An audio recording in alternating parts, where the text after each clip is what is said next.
Olá, irmãos e irmãs, paz seja convosco. Meu nome é Leonardo Novaes, eu sou um dos responsáveis pelo programa Escola Bíblica Dominical, um programa do canal ADMP TV, canal este da Igreja Assembleia de Deus Missão aos Povos, situada na cidade de Uberlândia. Todas as segundas-feiras nós temos uma aula preparada para alcançar a sua vida e trazer subsídios para que você, que é um professor dedicado ao ensino da palavra, seja abençoado e edificado pela palavra de Deus. Acompanhe conosco sempre o canal ADMP TV. Sejam bem-vindos a mais um programa Escola Bíblica Dominical. Nós estudaremos hoje a lição de número 10, que tem como tema Precisamos de vigilância espiritual. E para nós começarmos, eu quero convidá-los a abrir a sua Bíblia e acompanhar conosco o texto áureo desta lição, que se encontra no Evangelho de Nosso Senhor e Salvador Jesus Cristo, escrito por Mateus, no capítulo 26 e versículo 41, que nos diz: Vigiai e orai, para que não entreis em tentação. Na verdade, o espírito está pronto, mas a carne é fraca. Nesta lição, nós estudaremos sobre a parábola dos dois servos. Como sempre dizemos e estamos afirmando e reafirmando, a parábola é uma história que pode ser real ou fictícia e tem como primordial efeito ensinar uma verdade espiritual. Então, nessa parábola, nós vamos lembrar e entrar mais uma vez no assunto do bem e do mal, do bom e do ruim, através do estudo e do texto que mostra dois tipos de servos. O bem e o mal existem há milhares de anos na vida do ser humano. Nós não sabemos precisar quanto tempo o mal passou a existir, mas depois do pecado de Adão e Eva, o mal adentrou a natureza humana. Por isso, o homem vai de mal a pior.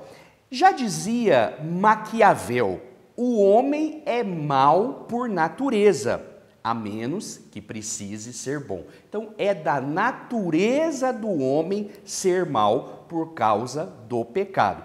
Muitas pessoas associam as coisas ruins somente ao diabo, mas não é isso que a Bíblia nos mostra. Ela nos mostra que a natureza é ruim e que o diabo trabalha também para estragar as coisas. Esta natureza pecaminosa só pode ser transformada e mudada por Jesus Cristo através da ação do Espírito Santo na vida das pessoas.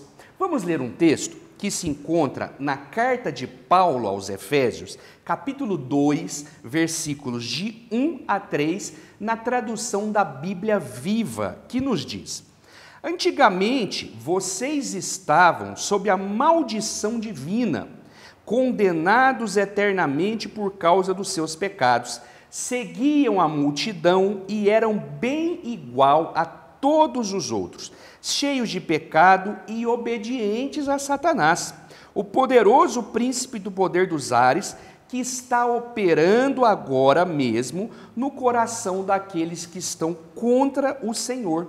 Todos nós costumávamos ser tal qual eles são, manifestando pelas nossas vidas o mal que havia dentro de nós e fazendo todas as coisas ruins para as quais as nossas paixões ou os nossos maus pensamentos pudessem nos arrastar. Começamos mal, trazendo de nascença uma natureza má dentro de nós e estávamos debaixo da ira de Deus, tal como todos os demais. Então, nós vamos ilustrar o aprendizado da palavra de Deus usando os dois servos, o servo bom e o servo mau. Esta parábola, ela nos mostra que é necessário que todos nós, que somos filhos de Deus, somos crentes, somos lavados e remidos pelo sangue de Jesus, é necessário que, além de orar, nós também tenhamos um estado constante de vigilância. E nós vamos aprender alguns assuntos muito importantes a respeito desse tema. O tópico 1 desta lição tem como título Interpretação da parábola dos dois servos. E esta parábola começa com uma pergunta marcante, importante, que é a seguinte: quem é o servo fiel? Existe o servo fiel e existe o servo infiel. A parábola nos mostra que um certo senhor viajou, ausentou-se e deixou responsável pela sua casa, pelas suas finanças, pelos seus servos, pelos seus trabalhadores, por tudo que ele tinha, um homem. E este homem era responsável por dar conta da administração de todos os bens que o Senhor possuía. E era necessário que esse servo, além de ser um bom administrador, além de fazer o negócio do seu servo prosperar, do seu senhor prosperar, ele deveria ser fiel. E uma coisa muito importante que nós precisamos entender é que, independentemente do tempo que o Senhor demorasse para voltar e assumir novamente todas as coisas que eram deles, o servo deveria permanecer fiel. E é interessante porque a palavra fidelidade no grego é pistis, que é exatamente a mesma palavra para fé. Fé e fidelidade estão juntas, trazem aspectos iguais, semelhantes, parecidos, e nós precisamos entender o que este texto nos está dizendo. Para isso, nós vamos ler um texto que se encontra no Evangelho que Lucas escreveu, no capítulo 18 e versículo 8, na tradução King James atualizada, que nos diz: eu vos asseguro, ele vos fará sua justiça e depressa. No entanto, quando o Filho do Homem vier, encontrará fé em alguma parte da terra? Como já dissemos, fé e fidelidade são palavras que têm o mesmo sentido. Então, nós podemos usar o mesmo texto para fazer a pergunta: porventura, quando o Filho do Homem vier, encontrará fidelidade na terra? Fidelidade, nós vamos estudar, representa uma atitude para com algo que foi colocado sobre as nossas mãos. É uma atitude sobre aquilo que Deus e que outras pessoas colocam sob os nossos cuidados. Jesus colocou a nossa própria vida sobre os nossos cuidados. Nós precisamos ser vigilantes no tocante ao que falar, ao que beber, ao que comer ou quanto comer e a maneira que nós agimos para com todos e com todas as coisas. Vamos ler outro texto que se encontra na segunda carta de Paulo a Timóteo, no capítulo 2 e versículo 2, na nova tradução na linguagem de hoje, que nos diz: e você, Timóteo, fuja das paixões da mocidade e procure viver uma vida correta, com fé, amor e paz, junto com os que com o coração puro pedem a ajuda do Senhor. Vamos usar a palavra fidelidade nesse texto? E você, Timóteo, fuja das paixões da mocidade e procure viver uma vida correta com fidelidade, amor e paz, junto com os que, com o coração puro, pedem a ajuda do Senhor. Fidelidade. Esta é a atitude demonstrada pelo primeiro tipo de servo. Ele era fiel. O Senhor havia ausentado e ele permaneceu fiel. Vigilância quer dizer que nós precisamos prestar atenção na maneira que nós estamos nos portando. O primeiro servo, fiel. Já o segundo servo, descrito nesta parábola, a partir do versículo 48, é exatamente o oposto do primeiro. Ele não era fiel, ele era infiel. E sendo infiel, ele se tornou um tipo de dono das coisas que o Senhor havia deixado na mão dele. Ele, com toda certeza, achou um lugar para demonstrar as atitudes que estavam dentro do seu próprio coração, porque a Bíblia diz que do coração do homem procedem as saídas. Então, se nós temos coisas boas, do nosso coração, da nossa vida, das nossas atitudes, procedem coisas boas. Se nós temos coisas más no coração, a nossa vida mostra coisas más. Por isso, Jesus disse que pelos frutos nós conheceríamos as pessoas. Então, esse servo mau tornou-se prepotente, arrogante, mau e começou a tratar as pessoas com esse tipo de atitude. E olha que interessante, a palavra prepotente, de acordo com o dicionário Priberan, que é um dicionário que você encontra na internet, digitando priberan.pt, você tem um dos melhores dicionários virtuais para consultar. Ela significa abuso do poder ou da autoridade. E foi exatamente isso que aconteceu com o segundo servo. A autoridade não era dele, a autoridade era do Senhor. A força para fazer acontecer só estava nas mãos dele. Mas, infelizmente, ele não foi vigilante e deixou-se dominar pelos seus desejos impuros. Abraham Lincoln, um grande homem, ele disse o seguinte: quer conhecer o caráter de uma pessoa? Dê a ela poder. Essa parábola nos mostra que existem pessoas que são transtornadas, mudadas, estragadas quando estão com poder. Mas a verdade é que a maldade, como nós já dissemos, está dentro de nós.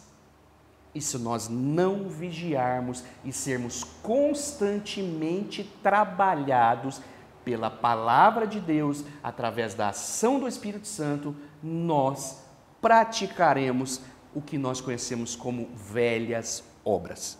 Então nós vamos ler um texto que se encontra em Mateus, capítulo 24, do versículo 45 ao 51, que é o texto da parábola, na tradução, nova tradução na linguagem de hoje, que nos diz: e o patrão voltará no dia em que o empregado menos espera e na hora que ele não sabe.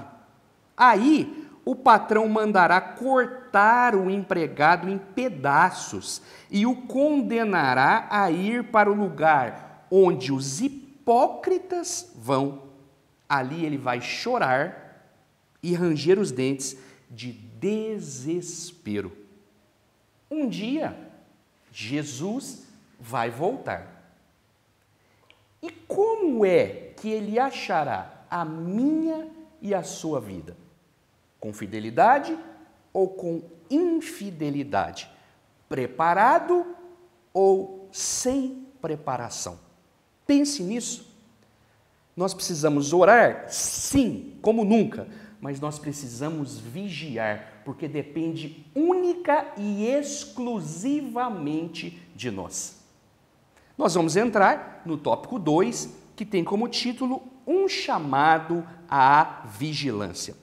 E já estamos falando, vamos aprofundar agora. A palavra vigilância, ela tem um aspecto interessante. É um aspecto associado às vigílias da noite. Que vigílias eram essas?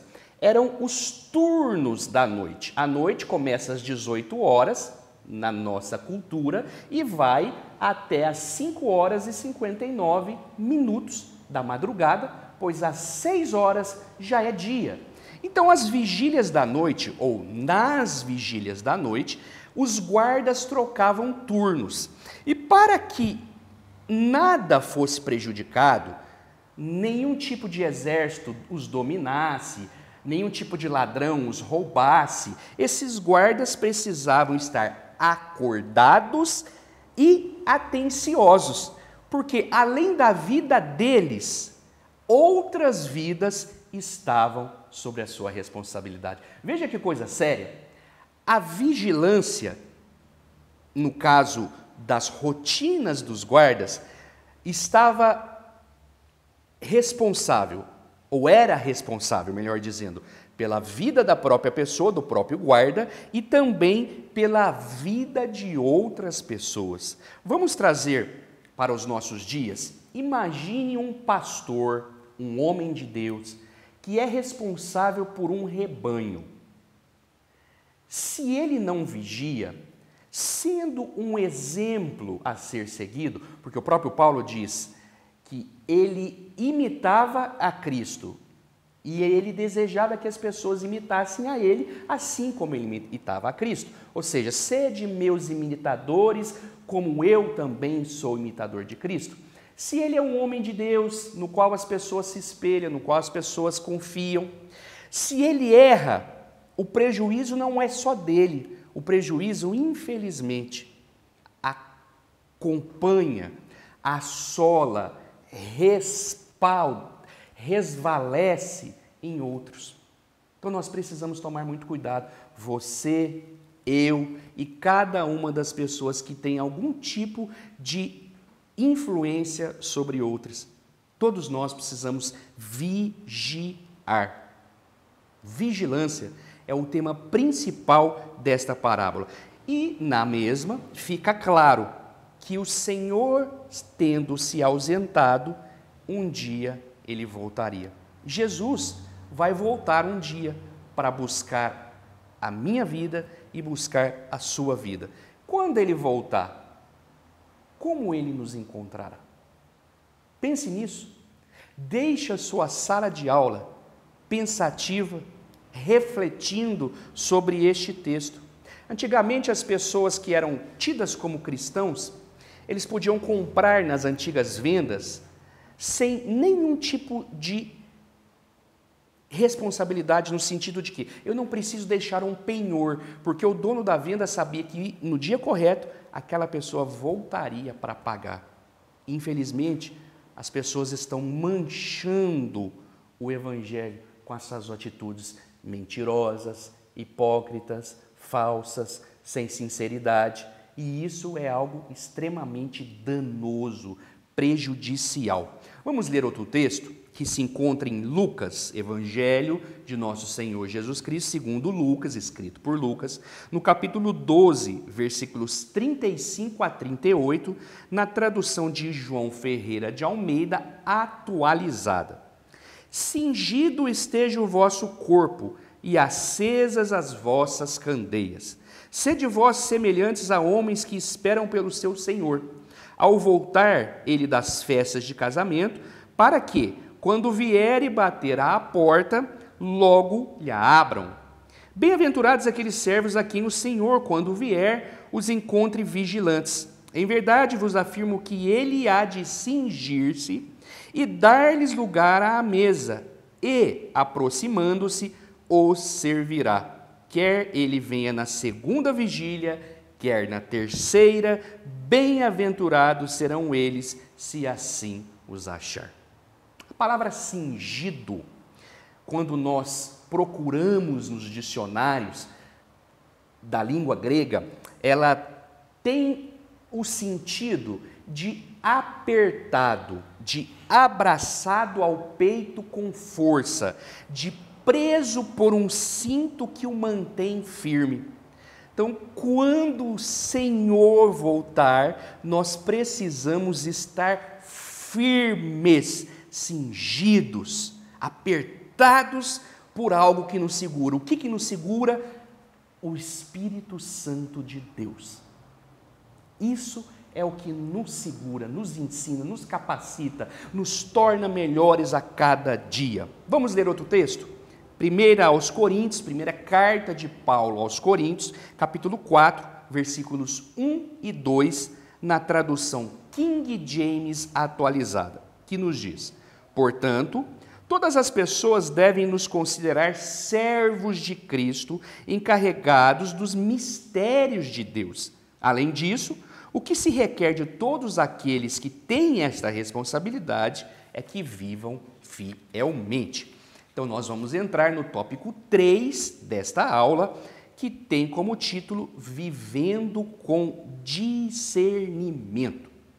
Você já pensou que na vida nós sempre temos dois caminhos a seguir? Ou nós escolhemos ser sinceros, ou não. Ou nós escolhemos servir a Deus, ou não. Ou nós escolhemos passar pelo aprendizado que a palavra de Deus faz em nós, ou não. Ou nós escolhemos ir para o céu, ou não. A vida sempre foi e sempre será desta forma. Quem faz as escolhas somos nós. O arminianismo, que é a doutrina da salvação, que envolve salvação, seguida por quase todas as igrejas da Assembleia de Deus no Brasil e no mundo, acredita que o homem interfere na salvação, escolhendo ir ou não ir, ser fiel ou não ser fiel. Então, desta forma, nós precisamos entender que desde os primórdios, Deus sempre colocou os caminhos nas nossas mãos. Vamos ler um texto do Antigo Testamento que nos mostra exatamente isto. Deuteronômio, que significa repetição das leis, capítulo 30, do versículo 15 ao 19, na tradução Almeida e Atualizada, que nos diz: Vê que proponho hoje a vida e o bem, a morte e o mal. Se guardares o mandamento que hoje te ordeno, que ames o Senhor teu Deus, andes nos seus caminhos, guardes os seus mandamentos e os seus estatutos e os seus juízos, então viverás e te multiplicarás. E o Senhor teu Deus te abençoará na terra a qual passas para possuí-la. Porém, se o teu coração se desviar e não quiseres dar ouvidos e fores seduzido e te inclinares a outros deuses e os servires, então hoje te declaro que certamente perecerás. Não permanecerás longo tempo na terra a qual vais passando o Jordão para possuires. Os céus e a terra tomo hoje por testemunhas contra ti, que te propus a vida e a morte, a bênção e a maldição. Escolhe, pois, a vida, para que vivas tu e a tua descendência. Discernimento é algo que nos é presenteado por Deus através da leitura da palavra de Deus. Experiências são marcantes, experiências nos fazem crescer, mas o que nos firma na rocha, que é Jesus, é a palavra de Deus. Não perca o seu tempo com estudos que não falam exatamente o que a palavra de Deus nos mostra. Não perca o seu tempo com histórias da carochinha, com histórias de testemunhos que nem sempre são verdades. Firme as suas decisões e a sua vida na palavra de Deus. É a palavra que vai fazer a diferença na sua vida, na minha vida. É a palavra de Deus que vai nos dar discernimento a respeito do que é certo e também do que é errado. Vamos ler outro texto que se encontra na primeira carta de Paulo aos Coríntios, capítulo 2, versículos 11 a 16, na tradução da Bíblia Viva, que nos diz: ninguém, na verdade, pode saber o que outra pessoa está pensando ou como ela é na realidade, senão a própria pessoa.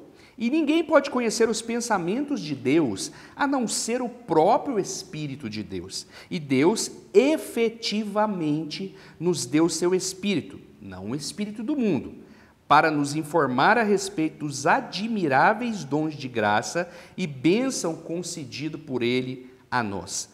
Ao falar a vocês acerca desses dons, temos empregado as próprias palavras que nos foram dadas pelo Espírito Santo, e não palavras que nós, como homem, pudéssemos escolher.